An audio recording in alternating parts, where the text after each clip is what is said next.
বাংলাদেশ নারী ক্রিকেট দলের অধিনায়ক নিগার সুলতানা জয়ীর এক অনন্য এবং লড়াকু ইনিংস।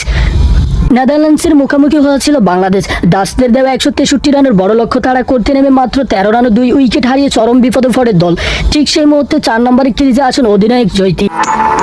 একদিকে যখন নিয়মিত উইকেট পড়ছিল, অন্য প্রান্তে তিনি একাই বুক চিতিয়ে লড়াই শুরু করেন।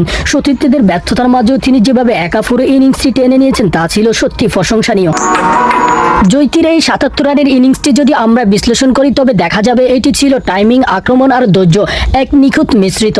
তিনি মাত্র 51টি বল মোকাবেলা করে এই 77 রান তোলেন, যেখানে স্ট্রাইক রেট ছিল 150.98। টি-20 ক্রিকেট আধুনিক ডিমান্ড অনুযায়ী এই স্ট্রাইক রেট ছিল এক কথায় অসাধারণ। ডাচ বোলারদের উপর আধিপত্য বিস্তার করে তিনি মাঠের চারিপাশে শট খেলেছেন, যার মধ্যে ছিল 4টি দৃষ্টিনন্দন 4 এবং একটি দুর্দান্ত ছক্কার মার। 39 বলে তিনি নিজের হাফ সেঞ্চুরি পূর্ণ করেন।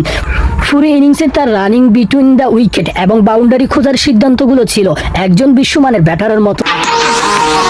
কিন্তু ক্রিকেট একক লড়াই দিয়ে সবসময় ম্যাচ জিতানো সম্ভব নয়। তৃতীয় সর্বোচ্চ রান ছিলেন ওপেনার জোবাইর ফেরদৌসির, মাত্র 22 রান। অন্য প্রান্ত থেকে কোনো যোগ্য সঙ্গী না পাওয়া শেষ পর্যন্ত ম্যাচটি বাংলাদেশ 8 রানে হেরে যায়। তবে দল হারলো, অধিনায়ক হিসেবে জয়ীর সামনে থেকে নেতৃত্ব দিয়েছেন এবং প্রমাণ করেছেন চাপের মুখে তিনি কতটা নির্ভরযোগ্য। এই লড়াইকু 77 রানের ইনিংসটি বাগানীদের ড্রেসিং রুমে আত্মবিশ্বাস যোগাবেন।